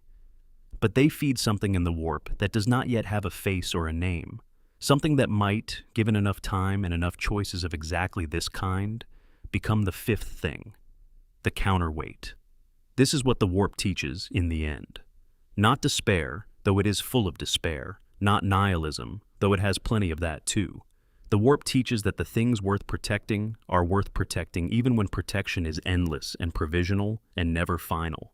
That there is something in the choice to keep going that matters even when you know you cannot win. That the candle against the dark has value, not because it can light the whole night, but because it is a candle, and it is lit, and the dark has not yet taken it. The warp is the most terrifying thing in Warhammer 40,000.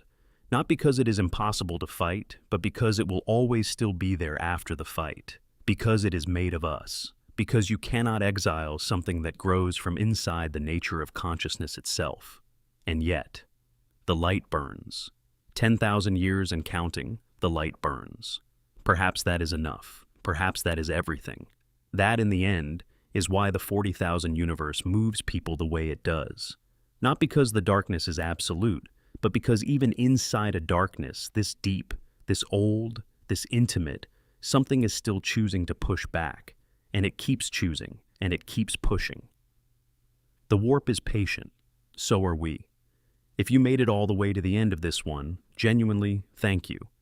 This is the kind of deep dive that I love putting together, and I hope it gave you something to think about, the next time you pick up a novel or a codex or stare at your models and think about the universe they inhabit. There is no setting in all of fiction that builds its horror from the inside out the way 40K does. The warp is not a thing that happened to the galaxy from outside. The warp is what the galaxy made, and what it makes every day, and what it will keep making as long as anything is alive to feel. If you found this valuable, please consider leaving a like. It helps more than the algorithm would have you believe. And if you are not already subscribed, this is the kind of content that comes out regularly. Drop a comment below telling me what aspect of the warp frightens you most. The temporal anomalies, the possession mechanics, the sheer impossibility of defeating something made from emotion, the Eldar situation, trapped forever between the world and the thing that waits to consume them, the fact that every single act of violence in the galaxy feeds the same gods everyone is trying to resist. I read every single comment, and they genuinely shape what comes next. Until next time. The darkness is patient. We will be here when it comes looking. Stay calm out there.